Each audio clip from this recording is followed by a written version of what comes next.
E aí, adoradores da física? Na aula passada nós falamos sobre campo magnético criado por ímãs. E na aula de hoje nós vamos falar de campo magnético criado por condutores percorridos por corrente elétrica. Pois bem, uma carga elétrica em movimento sempre gera um campo magnético.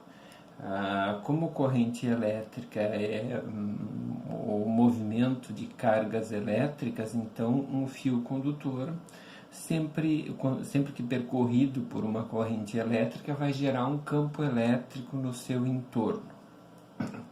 Vamos começar falando de um campo elétrico gerado por um condutor retilíneo e muito longo. Eu peguei um condutor retilíneo e bastante longo aqui, que está aqui, ó. Esse é um fio condutor, peguei um fio vermelho porque eu sou colorado, então está aqui um fio condutor. Pois bem, quando percorrido por uma corrente elétrica, esse fio condutor aqui vai criar no seu entorno um campo magnético. Esse campo magnético vai criar linhas de indução que são circunferências concêntricas aqui no entorno deste fio. Eu desenhei aqui, ó, eu tenho a corrente elétrica nesse sentido e aqui eu tenho circunferências concêntricas centradas no fio. Como é que eu determino o sentido dessas linhas de indução ou a direção e o sentido do vetor B, o vetor indução magnética, num determinado ponto? Eu uso a regra da mão direita. Eu agarro o fio com a mão direita, o dedo polegar. Tá aqui, ó, o dedo polegar indica o sentido da corrente, então a corrente estaria percorrendo o fio neste sentido, agarrei o fio. Está aqui o meu dedo polegar indicando a corrente e esses outros dedos aqui indicam as linhas de indução, e como o B é tangente a linha de indução em cada ponto, a ponta dos dedos pode indicar a direção e o sentido do B. Então, olha aqui, por exemplo, deixei o fio nesta posição aqui e quero saber qual vai ser a direção e o sentido do B neste ponto aqui, ó, neste ponto aqui da folha. Ó, agarro o fio, corrente para lá, e neste ponto os meus dedos estão apontando para cima. Então, o meu vetor campo magnético vai estar saindo da folha perpendicular para cima. Se for nesta posição aqui, ó, aqui nesta posição aqui, então olha aqui, ó, corrente para lá, os meus dedos vão estar na horizontal aqui, ó, circunferências aqui no entorno desse fio aqui, e a ponta dos dedos vão estar na horizontal, então o meu B vai estar assim. Aliás, um detalhe interessante, eu falei que neste ponto aqui o B estava saindo da folha. Como é que eu represento um vetor saindo da folha? Vocês imaginem uma flecha. Um vetor a gente representa como uma flechinha na física sempre, e aí vocês imaginem essa flechinha em duas situações. A primeira, vocês estão lançando a flecha. Então o que vai acontecer? Vocês enxergam as penas da flecha. Se vocês enxergam as penas da flecha, vocês enxergam algo assim. Um X. Vetor entrando, o vetor está saindo de vocês estão enxergando as penas da flecha. Então, vetor entrando na página, entrando, vou escrever aqui.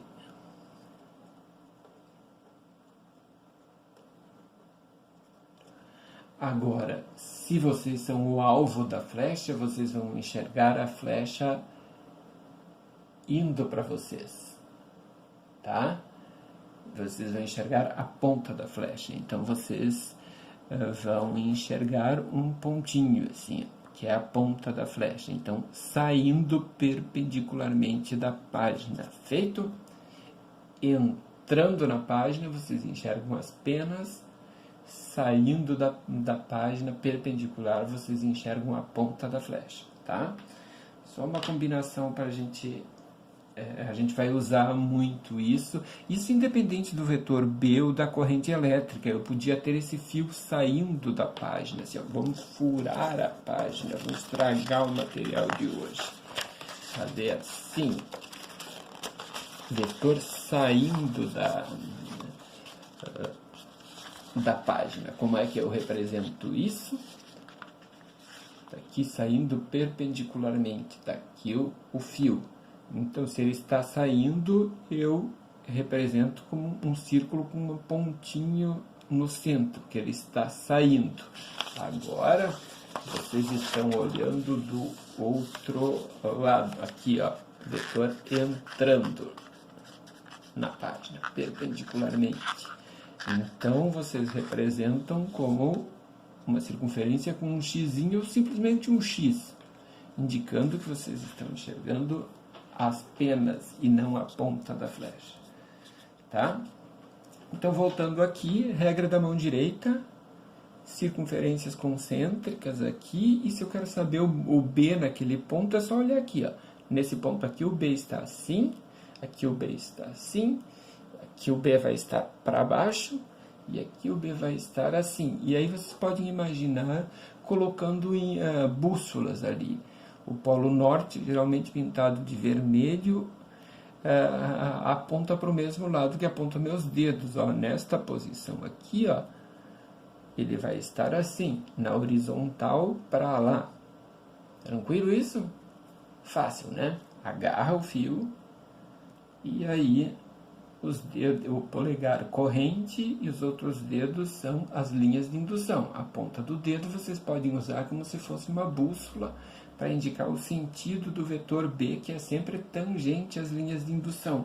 Nesse caso aqui, tangente seria assim, ó, nesse ponto aqui ele está assim, neste ponto aqui ele está assim, aqui ele está assim e assim por diante. Vocês têm isso bem desenhado no material de vocês, tá?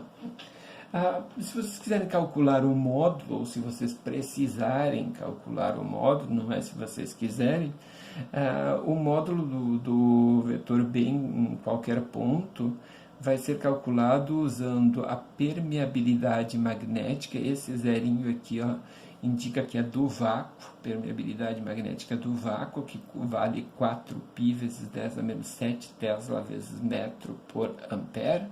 Unidade de campo magnético é o Tesla, T maiúsculo. Tá? Então, vai ser a permeabilidade magnética vezes a corrente dividida por 2πd.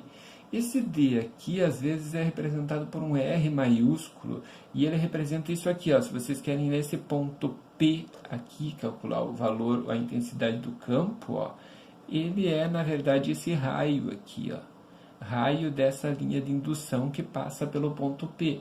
É por isso que, às vezes, eles trocam esse D aqui por R de raio. Aliás, esse D não é uma distância qualquer. Você pega o ponto P e traça uma perpendicular, é a menor distância até o fio, né? Porque eu posso pegar aqui, ó, pego aqui, quero saber a distância daqui, nessa posição. Aí não é, né? Ó, tem que ser aqui, ó. Tem que ser num plano que passa pela linha de indução, que passa por aquele ponto lá, tá? Acho que isso é simples, é só, geralmente é aplicação de fórmulas. Tá, depois nós passamos para o campo magnético no centro de uma espira circular. Uma espira circular, vamos fazer uma brincadeira aqui, é isso daqui, ó. Vocês enrolam o fio, ó, vocês produzem aqui uma espira circular. O que vai acontecer? Continua a mesma coisa do fio reto, só que agora, como eu criei uma circunferência, digamos que a minha corrente tenha este sentido aqui, regra da mão direita, olha aqui, ó, é corrente e aqui os dedos, as linhas de indução, então circunferências que fazem isso aqui, ó. Cada pedacinho desse fio vai criar campo magnético, porque ele está sendo percorrido por uma corrente elétrica. Então, cada elétron que anda lá dentro cria um campo magnético. Então, tu vai ter infinitas circunferências aqui no entorno deste fio. O que vai acontecer? Com isso, a concentração das linhas de indução vai ser muito maior aqui dentro, ó, porque tu tem esse ponto assim, esse ponto assim, esse ponto assim, assim por diante. Então, o campo aqui dentro vai ser muito mais intenso do que aqui fora, tá? Porque aqui tem mais espaço, aqui tu concentra. Então, uma espira circular concentra o campo no interior no seu interior, principalmente no centro. Nós vamos aprender a calcular o valor do B no centro da espira. E aqui tem uma coisa interessante. Olha aqui, ó. Corrente nesse sentido. O que acontece, ó? Está saindo do plano da página. Se está saindo do plano da página, esse lado da espira funciona como o polo norte de um ímã. E esse lado de baixo como um polo sul. Se tu aproximar um ímã aqui, ele vai atrair ou repelir o ímã de acordo com o polo que tu aproxima da espira. Pessoal, tem uma regrinha que os livros trazem, que desenha norte, sul, aqui. A gente até pode falar sobre isso num outro momento, mas eu não gosto daquilo, porque é só uma coisa a mais para decorar. É muito mais simples fazer isso aqui, ó, corrente nesse sentido. Meus dedos, ó, corrente aqui, meus dedos estão saindo aqui, ó. Se eles estão saindo aqui, as linhas de indução saem pelo polo norte. Então, aqui é o norte, tá? Aqui onde ele está entrando, olha aqui, ó, aquilo lá de baixo, aqui é sul, tá? É muito mais fácil fazer isso, não precisa decorar mais nada. Se eu tivesse a corrente com este sentido aqui, ó, sentido horário, eu teria aqui, ó, corrente aqui, e aí olha aqui o que ia acontecer, ó. Colocaria meus dedos assim, ó, entrando aqui. Se está entrando aqui, aqui é um polo sul, e lá embaixo é um polo norte, tá ok? Então tá aqui, uma espira. Eu fiz o desenho de uma espira mais ou menos aqui, ó. E aí a fórmula para calcular vai ser B, que é igual μ0 vezes I sobre 2R, onde R é o raio da espira, quer dizer, essa distância aqui, ó, até o centro da espira. Isso aqui é o valor do B no centro da espira. Eita? Eu poderia desenhar isso assim aqui, ó. Estou entrando aqui, agora, ó, corrente assim. Então, entra aqui e sai aqui. Então, o que acontece? Ó, em cada ponto, tu vai ter xzinho aqui, pontinho aqui, ó, x ponto, e assim por diante. E teria outros aqui, mais afastados, de modo que vai ficar mais concentrado no centro. Então, o teu B vai estar aqui, ó. Aqui vai estar o B, saindo da página, perpendicular à página, saindo. Esse é o meu vetor B, tá? Bom, e finalmente vamos para o campo magnético de um solenoide. Um solenoide é isso daqui, ó, pessoal. Ó. Olha aqui, ó. Solenoide recheado com carne humana. Geralmente é um núcleo de ferro, tá? O ferro intensifica o campo magnético. Então, o que vai acontecer? Uma corrente percorrendo esse fio aqui vai criar um campo magnético, e esse solenoide aqui vai funcionar como um ímã e barra. Quer dizer, é como se eu tivesse uma barra aqui, ó, tá? Ele vai criar um campo magnético cujas linhas são paralelas no interior, aqui onde está meu braço, e aí, externamente, ela é igualzinha a um ímã em barra, um polo norte e um polo sul, tá? Vocês podem pensar num solenoide como um conjunto de N espiras, ou seja, tu pode tratar como a espira que nós tratamos anteriormente. A regra é a mesma e usa o mesmo... Até vou deixar amassado aqui, ó. Usa a mesma regra da mão direita. Novamente, tem uma regrinha aí que o pessoal mostra até em alguns livros que vocês teriam que decorar novamente. Não é necessário, pessoal. Não tem que decorar coisa nenhuma. Olha aqui, ó. Digamos que vocês tenham uma corrente andando neste sentido aqui, ó. esse fio aqui, a corrente está, eu tenho a ponta do fio, a corrente está entrando nessa ponta aqui e percorrendo a espira assim, ó, tá? Então, o que que eu vou fazer? Regra da mão direita, olha aqui, ó, minha mão direita está aqui, ó.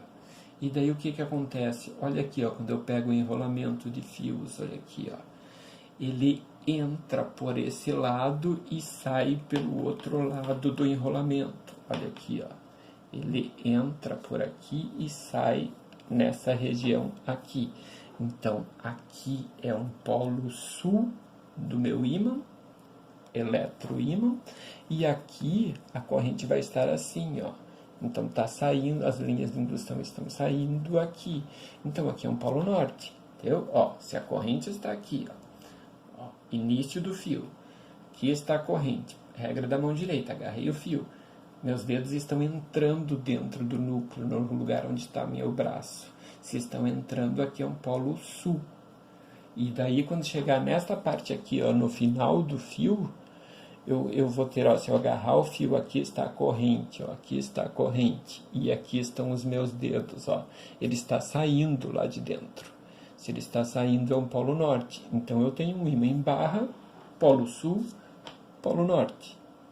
Feito? É fácil assim. Aí vocês não precisam decorar nada. Talvez só a fórmula aqui. Olha aqui, ó. O B vai ser μ0 vezes I vezes N sobre L. Esse N aqui é o número de espiras individuais lá, dividido por L, que é o comprimento do meu eletroímã, do enrolamento. Na verdade, isso aqui é uma densidade de espiras, né? O número de espiras dividido pelo comprimento é a densidade de espiras. Então, está aqui.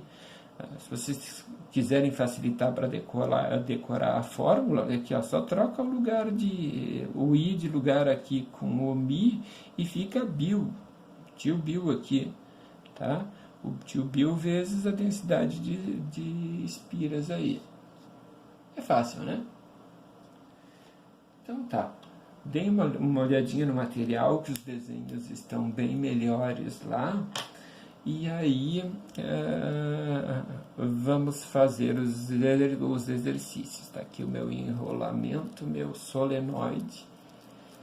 Façam em casa, só nunca liguem fio na tomada. Se quiserem fazer o experimento mesmo, usem limalha de ferro, mas usem uma pilha, porque a pilha, no máximo que vai fazer, talvez a de 12 volts, vai produzir um efeito razoável, mas se vocês levarem um choque, não vai causar grandes danos. Já a rede elétrica pode causar acidentes sérios, nunca mexam nela, tá? Então, até a próxima.